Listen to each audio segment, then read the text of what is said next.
విద్య అంటే యా విద్య సా విముక్తయే. ఏది నీకు విముక్తి మార్గాన్ని సూచిస్తుందో అదే విద్య, ఏది బంధరాహిత్యం అనే సూచన చేస్తుందో అదే విద్య. మరో అర్థం కూడా ఉంది. అర్థం ఏమిటి అంటే విద్య వలన అమృతత్వం వస్తుంది.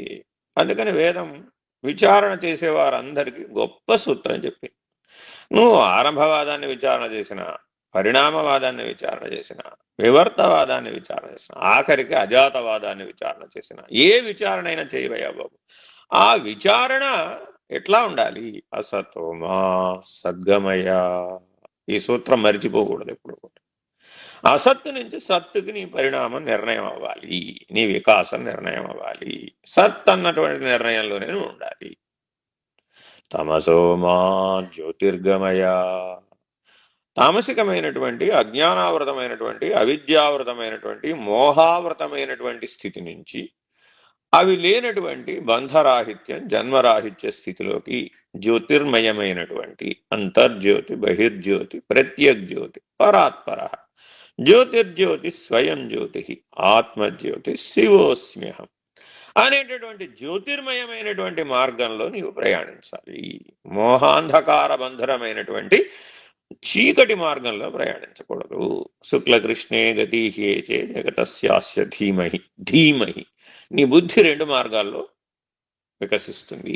ఒకటి చీకటి అనేటటువంటి అజ్ఞానాంధకారంతో, అవిద్యతో, మోహంతో, బంధంతో, పరిమితత్వంతో కూడుకున్నటువంటి మార్గం.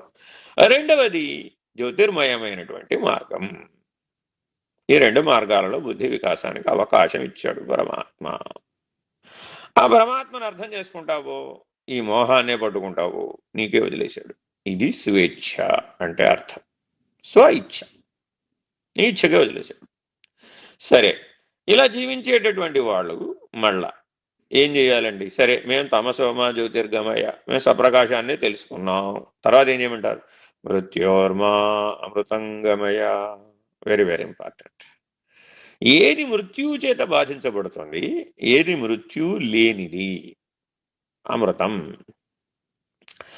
అందుకని రుద్రార్చనలో చివరిలో కూడా మృత్యవే స్వాహ, మృత్యవే స్వాహ, ప్రాణానాం గ్రంథిరసి రుద్రోమా విశాంతక ఏనాన్నాప్యాయస్వ అని ముగింపు చేస్తాం నమ్మకానికి.